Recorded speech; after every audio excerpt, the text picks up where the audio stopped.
A 38-year-old scores a hat trick, ties an all-time World Cup scoring record, the kind of night football writes books about. 3 days later, a National Football Federation sends a formal letter to FIFA's headquarters in Zurich. Not a tweet, not a press conference rant, an official complaint, naming specific players, specific officials, and asking football's governing body one direct question. Did your own rules apply differently that night depending on who was breaking them? This is the story of how Lionel Messi's greatest World Cup night became one of the most serious institutional disputes of the entire tournament. FIFA's entire case for VAR, the Video Assistant Referee System, has always rested on one promise: consistency. The idea that no player, regardless of fame, regardless of commercial value, regardless of how many tickets they sell or how many cameras follow them, gets a different standard of officiating than anyone else on the pitch. That's the pitch FIFA has made to every federation, every fan, every broadcaster for years. The technology exists specifically to remove bias from the biggest moments in the world's biggest matches. June 16th was supposed to test that promise in the most visible way possible. Lionel Messi almost certainly playing his final World Cup against Algeria, a team fighting for relevance on the biggest stage in football. Argentina won 3-0. Messi scored all 3 goals, tying Miroslav Klose's all-time World Cup scoring record of 16 goals. By every measure, it should have been remembered as one of the cleanest, most uncomplicated stories of the tournament's opening week. Instead, 4 days later, the headlines weren't about the hat trick. They were about a formal complaint sent to FIFA's Zurich headquarters by the Algerian Football Federation. According to Algerian news outlets citing official federation sources, the protest centers on 2 specific incidents, both in the first half, both involving Argentinian players, and both, according to Algeria, left unpunished by referee Shimon Marcignac and his VAR team. Let's go through exactly what Algeria is alleging, because the details matter here far more than the scoreline does. Incident 1, the moment the entire football world had already been debating before any formal complaint existed. In the 32nd minute, Messi's studs made contact with Algerian defender Issa Mondi, raking down from knee to ankle, bringing Mondi to the ground and requiring treatment. Marcignac blew his whistle for the foul. He produced no card. He didn't pause play for a pitch side review at the monitor. VAR examined the footage from multiple angles and found no clear and obvious error in the on-field call, meaning play simply continued. Algeria's federation, in their formal complaint, states this was a sending-off offense under the laws of the game as written, and that failing to act on it represents exactly the kind of decisive error VAR technology was built to correct. Incident 2 has received far less public attention, but Algeria considers it just as serious. According to their complaint, Liverpool midfielder Alexis McAllister struck 18-year-old Algerian forward Ibrahim Maza with what the federation describes as a deliberate elbow, delivered away from the ball, away from the referee's immediate line of sight. The officiating crew, Algeria says, ignored it completely. No foul, no review, no card, no acknowledgement the contact had even happened. Put those 2 incidents together and Algeria's complaint stops being an emotional reaction to a loss and becomes something far more structured. Their argument, laid out formally in writing to Zurich, had both situations been correctly assessed under the existing rules, Argentina could realistically have played most of an entire half with 10 men. Losing one of your most influential attacking players for that long against a team fighting hard in their World Cup return changes the tactical and physical balance of an entire match.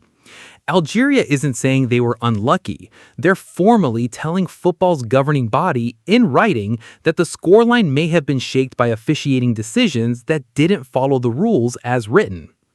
Here's where the story becomes about something bigger than one match, because this isn't the first time Algeria's federation has taken this exact institutional path when they felt wronged on a major stage.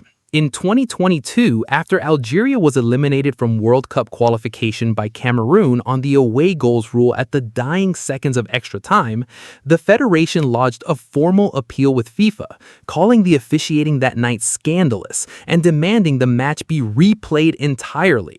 The appeal was reviewed and rejected. Algeria didn't go to Qatar.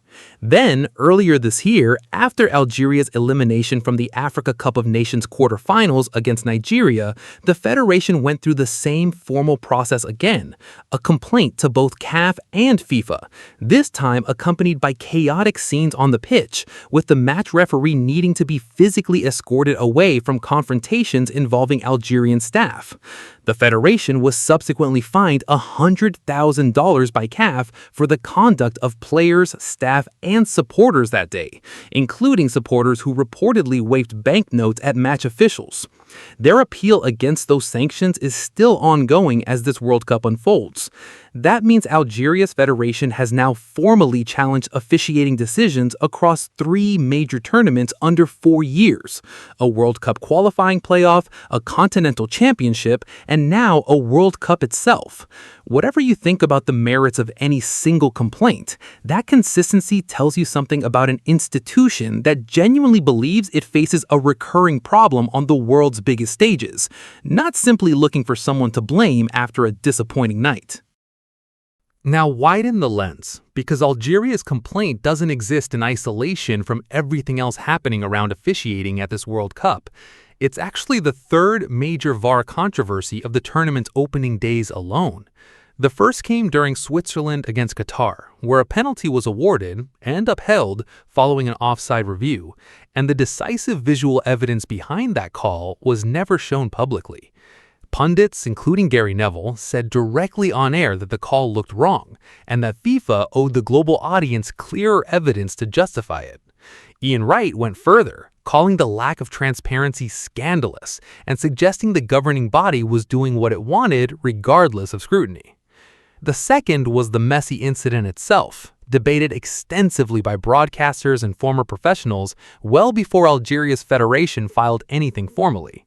Former Manchester City and England youth international Nedum Onuaha said plainly on air that he believed it should have been a red card and that the decision fed directly into a broader narrative that the game's biggest stars receive a different standard of treatment than everyone else on the pitch.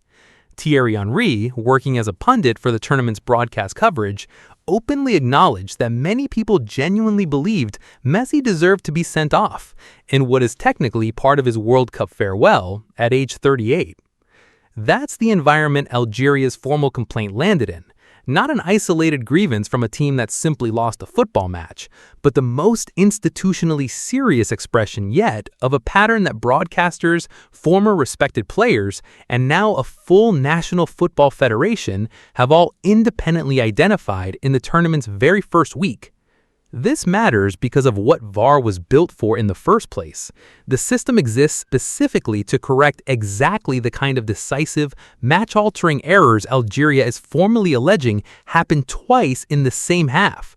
If the technology isn't applied with genuine consistency, if a marginal offside call against a smaller footballing nation gets intense scrutiny and reversal, while a serious physical challenge from the tournament's most famous, most commercially valuable player gets an entirely different standard of leniency, then the entire premise of VAR as a tool for fairness comes into legitimate question. But here's the uncomfortable reality underneath all of this. Complaints like Algeria's rarely change anything in the record books. Historically, post-match complaints, even formally lodged, even backed with specific, time-stamped evidence, have almost never resulted in overturned results or retrospective sanctions once a match is complete. Algeria's 2022 appeal against Cameroon ultimately changed nothing. Their complaint against Nigeria earlier this year remains pending, with no resolution that altered their elimination. The most realistic outcome here isn't a replayed match or a reverse scoreline. At most, it's an internal review of the officiating team's conduct that night, potentially affecting future appointments for Marciniak and his colleagues, alongside a formal acknowledgement or denial from FIFA's disciplinary or refereeing committee. That doesn't mean the complaint is meaningless. Algeria's federation is using the only formal institutional tool actually available to a nation that believes it was wronged on the sport's biggest stage, putting its objection permanently on the record, in writing, addressed directly to the body responsible for appointing the officials in question. Think about who's actually caught in the middle of this. Ibrahim Maza is 18 years old. This was his first World Cup match against the reigning champions on the exact same night Messi was making history at the opposite end of the pitch. Whatever exactly happened in that off-the-ball moment, his own federation believes he was struck and that officials missed it entirely. That's not a tactical grievance about a final scoreline. That's a teenager's introduction to the World Cup stage, and his federation standing up to say that moment deserved far more scrutiny than it received. For Algeria supporters who've watched this federation go through Cameroon in 2022, Nigeria earlier this year, and now this, the pattern will feel entirely familiar. A recurring sense that the biggest moments against the biggest and most commercially significant opponents simply don't get officiated with the same rigor as matches played further from the brightest lights and the largest broadcast audiences. A hat trick that should have been remembered purely for its brilliance. A formal complaint that turned it into something else entirely, a pattern of institutional appeals stretching back 4 years, and a wider chorus, pundits, former players, and now a National Football Federation all independently asking the same question about this tournament's opening week. FIFA will review the complaint through its standard internal process, as it does with every complaint a member federation submits. The officials may face internal review. FIFA may issue a public defense or handle it quietly, behind closed doors. But the result will almost certainly stand. Algeria 3, Algeria 0, unchanged in the record books, regardless of what Zurich decides. So here's the question worth sitting with. When a federation formally tells the sport's governing body in writing that its biggest stars are being officiated by a different set of rules, and history shows that complaint will likely change nothing, what does that say about whether VAR is actually delivering the fairness it was built to guarantee? Let us know what you think in the comments. And with the knockout rounds approaching, where the stakes and scrutiny will only intensify, this almost certainly won't be the last time this exact question gets asked.